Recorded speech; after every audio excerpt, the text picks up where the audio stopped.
RRR cinema తర్వాత star director Shankar తో game changer cinema చేస్తున్నాడు mega power star Ram Charan. ప్రస్తుతం ఈ సినిమా షూటింగ్ స్టేజ్ లో ఉంది. దిల్ రాజు బ్యానర్ నుంచి వస్తున్న 50 సినిమా అవడంతో ఎంతో ప్రతిష్టాత్మకంగా తెరకెక్కుతోంది గేమ్ చేంజర్.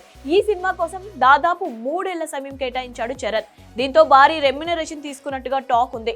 RRR సినిమాకు 45 కోట్ల వరకు పారితోషికం అందుకున్న చరణ్ గేమ్ చేంజర్ కు 100 నుంచి 120 కోట్ల వరకు రెమ్యునరేషన్ అందుకున్నట్లుగా వార్తలు వచ్చాయి. ఇక ఇప్పుడు 125 కోట్లకు చరణ్ రెమ్యునరేషన్ పెరిగినట్టుగా ఓ న్యూస్ వైరల్ అవుతోంది. గేమ్ చేంజర్ తర్వాత బుచ్చిబాబుతో RC16 ప్రాజెక్ట్ చేస్తున్నాడు చరణ్.